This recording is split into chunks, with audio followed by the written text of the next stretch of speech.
علامہ اقبال نے ایک بات لکھی ہے. اقبال کہتے ہیں جب میں لندن میں وکالت کرتا تھا تو ایک خاتون تھی, لیڈی بارنس اس کا نام تھا.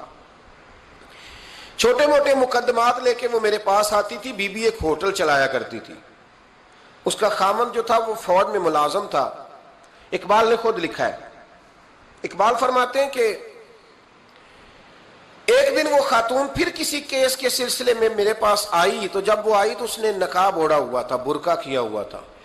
تو چونکہ اس نے نقاب اوڑھا تھا, مسلمانوں کی نشانی تھی. نقاب اوڑھنا کن کی نشانی ہے؟ اللہ آپ کو خوش رکھے. تو کہتے ہیں وہ نشانی چونکہ اہل اسلام کی تھی تو مجھے تجسس ہوا.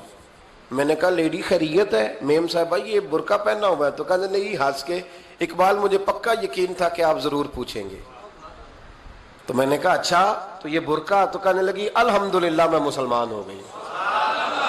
تو میں نے فوراً کہا کہ آپ کا شوہر تو فوج میں ملازم ہے, فوجی کے لیے بدلنا اور پھر ملکی قانون اور یہ چیزیں. تو کہنے لگی اس نے مجھے کیا کہنا تھا, وہ خود کلمہ پڑھ گیا. تو کہتی ہیں میں اور متجسس ہوا. وہ کیس کی بات کرتی تو میرا تجسس بڑھ گیا. میں نے کہا تو کیس چھوڑ یہ بتا کلمہ کیسے پڑھا؟ تو کہنے لگی اقبال اصل بات یہ ہے کہ میں نا بے اولاد تھی, خامد بھی بڑے اچھے پیسے کماتا, میں خود بھی ہوٹل چلاتی, پر ڈپریشن اور ٹینشن اور بلا وجہ کی پریشانیاں جان نہیں چھوڑ. یہ ٹینشن اور ڈپریشن کا نا مجھے عربی ترجمہ کوئی نہیں ملا. یہ ڈپریشن اور ٹینشن کا نا میں نے تلاش کیا ہے, لیکن مجھے عربی لغت کے اندر ان کے معنی مجھے لگتا ہے کہ اس زمانے میں یہ چیزیں تھی ہی نہیں.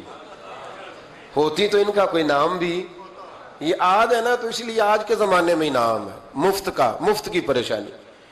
تو کہتی ہے مجھے ٹینشن اور ڈپریشن رہتی تھی ہر وقت, بڑی میں پریشان رہتی تھی. میرے ساتھ ایک عجیب واقعہ ہوا کہ میرے ہوٹل میں نا ایک بابا جی برتن مانجتے تھے, بوڑھے آدمی تھے, 70 سال کے قریب عمر تھی. ان کا ایک بیٹا تھا, ایک بہو تھی, ایک پوتا تھا, لیکن وہ بیچارے بیٹا بیمار رہتا تھا تو لہٰذا وہ خود مزدوری کرتے.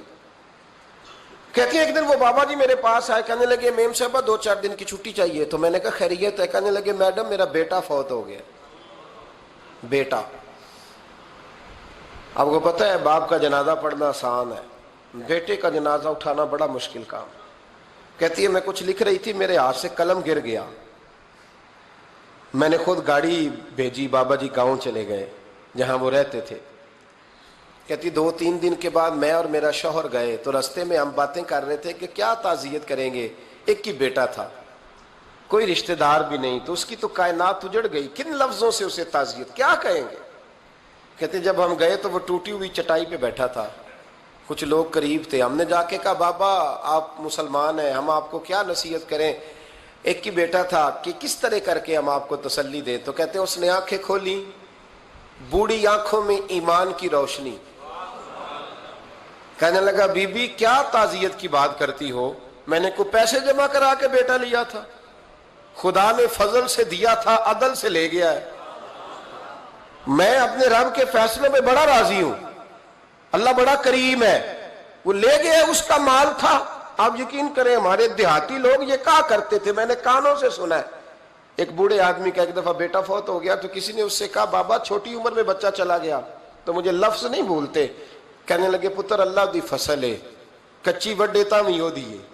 سنے آپ نے بھی کبھی یہ فکرہ, کچی وڈے تے پکی لے جائے تے تاوی ہے جو ہو دی. تو جب اس کا جی چاہا وہ لے گیا. اللہ اکبر. وہ خاتون کہتی ہے کہ وہ بابا جی سے میں نے کہا کہ چلو آپ 1 مہینے کی چھٹی کر لے. تو کہنے لگا نہیں میڈم میں مسلمان ہوں, مفت کی روٹی نہیں کھاتا, مزدوری کر کے کھاتا ہوں, میں انشاءاللہ 2-3 دن کے بعد کام پہ آ جاؤں گا. کہتے ہیں وہ چند دنوں کے بعد آ گیا. اللہ کی قدرت کے ابھی 2-3 ماہ گزرے تھے پھر آیا, میڈم چھٹی چاہیے کچھ دنوں کی. میں نے کہا خیریت ہے؟ کہنے لگے وہ میری بہو بھی ہارٹ اٹیک سے فوت ہو گئی. کہتے اب میں بھی تڑپ گئی اور عیسائی ہو کہ میری آنکھوں میں آنسو آ گئے. میں نے کہا گھر کا دروازہ بند ہو گیا, اب یہ بیچارہ کیا کرے گا. وہ اپنے شوہر کے غم میں ہارٹ اٹیک سے فوت ہو گئی. کہتے ہم پھر 2-3 دن کے بعد تعزیت کے لیے گئے, پھر ٹوٹی ہوئی چٹائی, بوڑھا نہ اپنی انگلیوں سے زمین پر کچھ بنا رہا. کہتی قریب گئی اور میں نے جا کے کہا بابا اب تو تسلی آپ نے خود ہی کرنی ہے, جو نظام تھا وہ تو ہو گیا. تو کہتے ہیں پھر اس نے آنکھیں کھولی, آسمان کی طرف دیکھا تو کہنے لگا بیٹی کوئی پریشانی نہیں, میرا بیٹا بغیر شادی کے بھی تو فوت ہو ہی سکتا تھا نا, بس میرے مالک نے جب چاہا جیسے چاہ ہوا, میں انشاءاللہ 2-4 دن کے بعد کام پہ آؤں گا, یہ میرا 3-4-5 سال کا پوتا ہے ابھی اسکول داخل ہوا ہے, میں ساتھ لے آؤں گا, وہاں میرے ساتھ اوپر کوارٹر میں جہاں میں رہتا ہوں یہ بھی رہے گا. کہتی ہے میں سختے میں آ گئی اس کی کیفیت دیکھ کے, وہ پوتے کو ساتھ لے آیا. کبھی کبھی میں دیکھتی چھت پہ کھڑے ہو کے کہ دادا گھوڑا بنا ہوا ہے اور پوتا سواری کر رہا ہے, وہ سویرے اٹھتا اس کو سکول چھوڑ کے آتا, شام کو لے کے آتا, پیار کرتا, محبت کرتا. تیسری منزل پر ہم نے ایک کوارٹر دیا ہوا تھا, وہاں دادا پوتا رہتے. اللہ تو بڑا بے نیاز ہے. کہتی ہے اقبال ایک دن نا پوتا اوپر والی منزل پہ کھیل رہا تھا, اس کا پیر پھسلا, وہ گردن کے بل زمین پہ گرا. مجھے خبر ہوئی تو میں دوڑی, ایمبولنس منگائی, خون سے لتھڑے ہوئے اس بچے کو دادے نے اپنی گود میں رکھا. اور جب ہم ہسپتال کی طرف گئے تو ہاسپٹل بعد میں آیا, جناب اسرائیل پہلے آ گئے اور کہتے ہیں وہ گود میں دم توڑ گیا.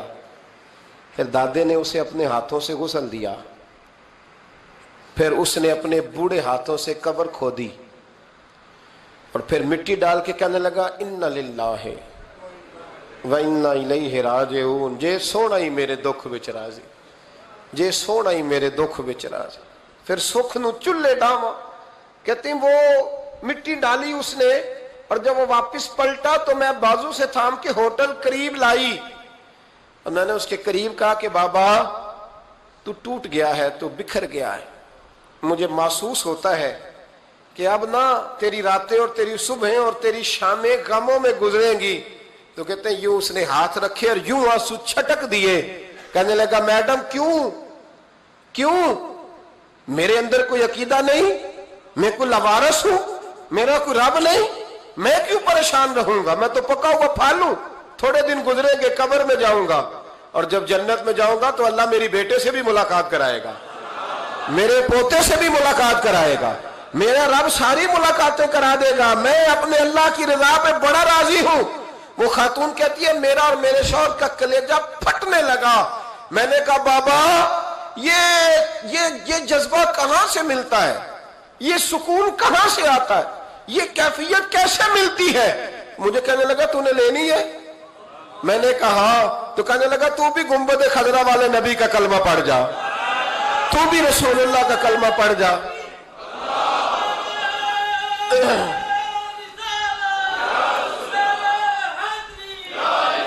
میرے محبوب کا کلمہ پڑھ, اللہ تجھے سکون عطا کرے گا.